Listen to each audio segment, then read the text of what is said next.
We are exactly a week from round one of the NFL draft. Let's run the hurry up. Tennessee is at number one. We think we know what they're doing. You tell us. Well, Greeny, those chimes are music to everybody's ears. And the Titans are on the clock, and the pick is expected to be Cam Ward, barring some last-minute, unforeseen offer rolling into Tennessee. The Titans are looking for their quarterback of the future. They believe Cam Ward is their quarterback of the future, and they look like they're going to be building around their program around that quarterback, which then would take us to the number 2 pick and the Cleveland Browns. Can we hear more chimes, please?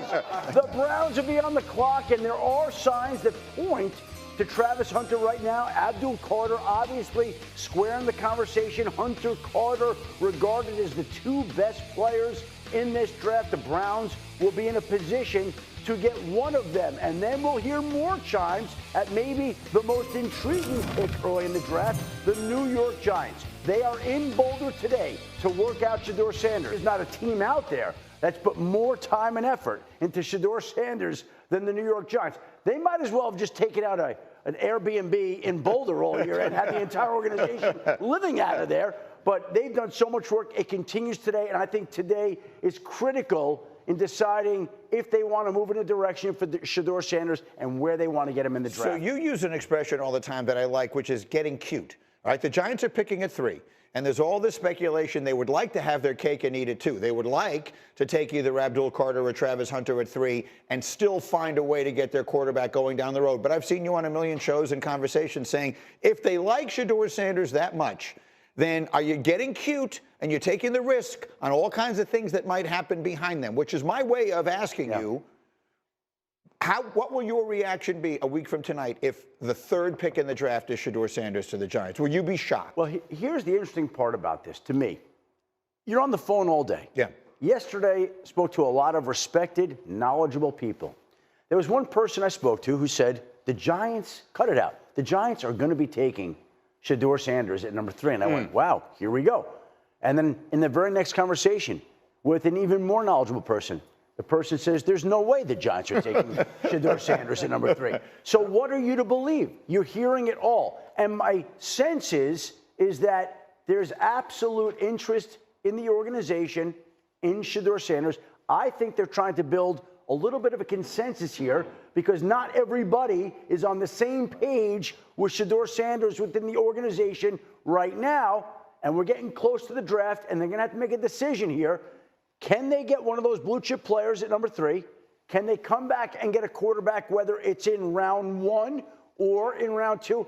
And I think one of the problems here for the Giants and the Pittsburgh Steelers at 21 and any team that's considering trying to get a quarterback late is let's remember right now who holds the opening pick on Friday night. The 33rd overall selection ahead of every team is the Cleveland Browns. Right. And they would figure to be in the quarterback market. So you're going to probably have to get in front of them, if they don't move up, to get a quarterback on Friday. Greedy, that's what my instincts and experience tell me is that there's not alignment. And here's why. In the Giants organization. In the Giants, yes. No consensus is the word that he used in the organization. And here's why, Greeny. All these other teams, 31 other teams, their draft board set. You're working on strategy. You're working on late information coming in, security, medical, whatever it may be. You've had 18 months to evaluate Shedeur Sanders, like him, love him, whatever it may be. The fact, guys, that we're making this transformational organizational decision, which you knew you were going to be responsible for on or about January 2nd, and we're sitting here on April 17th, still going out. You've had 18 months of information.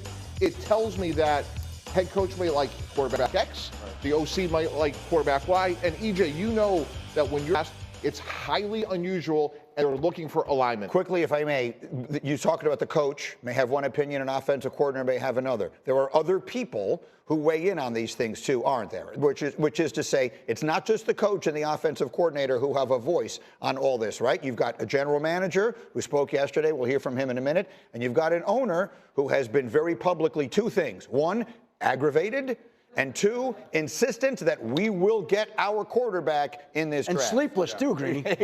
He's been sleepless. Greeny, in our draft room, we had a sign, "In God we trust, for everyone else we need data." And when you have the privilege of running an NFL team and you're sitting between the head coach and the owner, you want to have alignment. And if you have disagreement, you watch more tape, you do more research. But to me, context here is everything. The Giants knew where they were picking in January. Your board should be set way before now. The fact that you're out looking at these guys so late in the process goes back to the word that Adam used. There's probably not alignment. And again, the bigger the decision, the more alignment you want. Okay. Let's think about it from this lens, though. So what if the Giants are bringing in all these quarterbacks and working them out this late in the process because maybe they take one in the second round and they get that third pick and they take Travis Hunter or they take Abdul Carter? Because in my mind, that's who you have to take. This is a year where the Giants have to win. They have to win early in this season as well. Brian Dable understands the situation. He understands Saquon Barkley went to the Eagles and won a Super Bowl. Daniel Jones, it didn't work out. Now he's on another team. So at this point, do you really want to put that third pick value into a quarterback? Whereas you can take one of these stars at that third spot and then maybe get your guy at the second round, or you trade back and try to get some more added value. When I watch this kid play, guys, in college football, you have to take Travis Hunter at 3. Yep. I'm sorry, because look, if you look back 5-10 years from now and you take a quarterback, and even if he plays 8 years, that's awesome. But this dude can be all pro. This dude can be all world. He's great on offense. He's great on defense. You have basically 2-1 when you draft him at that third spot. So again, if he's there, it's hard for me not to take him at that spot. I don't care what the owner thinks. Well, the draft is all about value. And so do you believe that the value is Shedeur Sanders at 3, or do you believe you can trade back up, or do you believe that he's going to slide far enough that you can wait? And again, it just brings us back to Shedeur Sanders being the single most intriguing storyline of this draft and where he winds up going, and the storyline that we'll be discussing a week from tonight in Green Bay, because it's going to hang over the draft until he's off the board, whether that comes at 3 to the New York Giants or 21 to the Pittsburgh Steelers. That's going to be the story that we're going to be talking about. That is a wide delta. I mean, look, can we just consider, I've been hosting the draft for 5 years. I've been watching the draft all of my life. I can't remember the last time we looked at a quarterback and said, well, he might go 3, and if he doesn't, then he'll probably be available at 21. But hold on. Yes. I can give you an example. We give you many examples. It happens more often than you think. Aaron Rodgers, projected to go number 1, slides to Green Bay. But my point is, no one was saying he might go. He might slide to Green Bay. We were saying he's going to go number 1. They were saying that we might wind up with Aaron Rodgers being available for Green Bay in the 20s. That's what I'm saying. Is I feel like no one can make a quarterback though, Green. That's the other part as to why that is such an outlier. You go 3 through 21. Nobody else really needs a quarterback beside New Orleans in that spot. If you love a quarterback, every team needs a quarterback. See, this is what's insanity to me here. You're telling me the Raiders don't need a quarterback? Geno Smith is their answer for the rest of their lives? The Jets don't need a quarterback? Justin Fields is the answer for the rest of their lives? Yeah.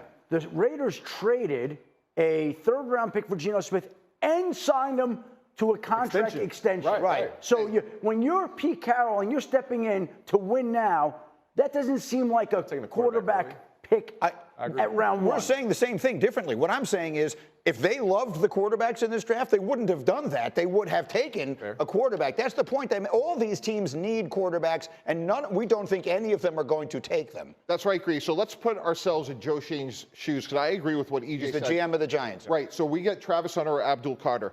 As soon as that pick is in, I am on the phone with every single club. And what I'm saying, I am not negotiating. I am paying a bill. What is it going to take? You want a 1, a 2? I got 2 kids. They're not salary cap friendly. You can have them. But I am paying a bill. I am not negotiating. I need the best player. I totally agree with EJ. And I am getting a quarterback. When we were at 17 in 2009, Adam, we were getting a quarterback. There was 3 of them. Matt Stafford, going to be hard to get up to 1. Mark Sanchez, and Josh Freeman. We got to 5. And I kept pushing and pushing. We got Mark Sanchez. If I'm the Steelers at 21 and I gave up $30 million in a second-round pick for DK Metcalf, Mason Rudolph is not my quarterback. I am going up and getting a quarterback, non-negotiable, and that's the interesting part to me, because I agree with EJ. If I get Abdul Carter or Travis Hunter, I'm going up to get one. If I'm the Steelers, I got to go get one. And then what about the Saints at 9? That's the whole thing. We're talking all about the Giants, and you bring up the Steelers and the Saints. Major quarterback questions in New Orleans.